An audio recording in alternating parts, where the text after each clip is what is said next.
माझ्या संयमाचा बांध फुटेल असे अजून बोलू नका, अन्यथा काय कुमारिके? अगं कोणत्याही उपवरात 3 गुण बघावे: सौंदर्य, कुलीनता आणि संपत्ती. या तिघातले त्या शिवाकडे, त्या शंकराकडे, त्या महादेवाकडे काय आहे? नीळकंठ, त्रिलोचन, जटाधारी, अंगाला भस्म लावणाऱ्या त्या शंकरा तुला कुठे सौंदर्य दिसते? कधीही विवस्त्र, नाहीतर मिळालं एखादं चर्म तर ते परिधान करायचं. बघावं तेव्हा आपलं ध्यान, न जाणो त्याची उत्पत्ती कशी झाली असावी. त्याला न कुठला परिवार, नाही कुठलं नातं.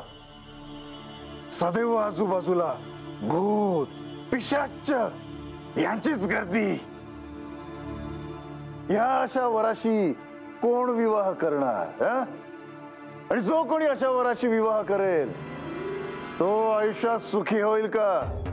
ऋषीवर, मी तुम्हाला आधीच सांगितले होते की माझ्या संयमाची परीक्षा तुम्ही घेऊ नका, अन्यथा तुम्हाला माझ्या क्रोधाला सामोरे जावे लागेल.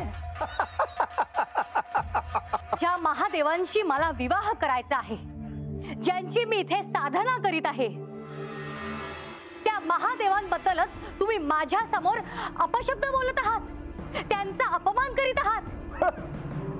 ज्या महादेवांखेरीज माझे आयुष्य निरर्थक आहे, व्यर्थ आहे, अशा त्या महादेवांचा अपमान करण्याचे धाडस तुम्ही केलेच कसे? आता तुम्हाला माझ्या क्रोधाला सामोरे जावे लागणार. कुमारिके, तू जरी ठरवलंस तरी मला काहीही करू शकत नाहीस, हे ध्यानात ठेव. आता कळेलच तुम्हाला. आता सत्य काय आहे हे मी तुला दाखवतो.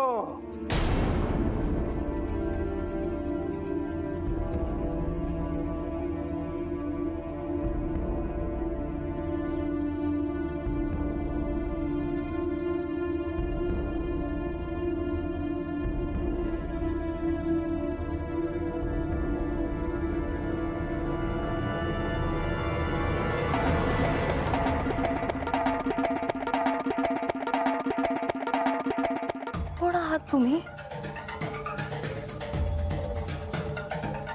मीच आदी, मीच अंत.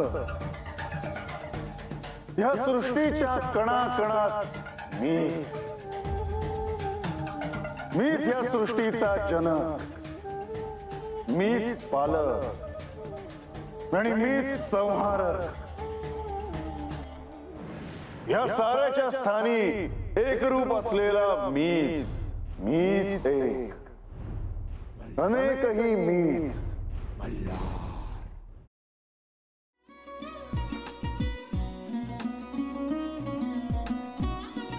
लावू का? असाच लावू ना.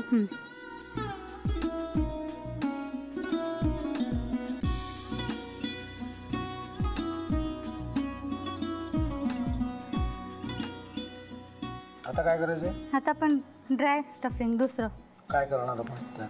आपण ह्याच्यात मेयोनीज न टाकता बाकीचे सगळे साहित्य टाकायचे. अच्छा, हे सगळं. ऋतू, माझा तर विश्वासच बसत नाहीये. म्हणजे अगं बहिणी आमचं लग्न व्हावं म्हणून किती प्रयत्न करत होती आणि ते सगळं करताना की शिवच्या आम्हाला माहिती पुरवते. नाही, मला नाही वाटत.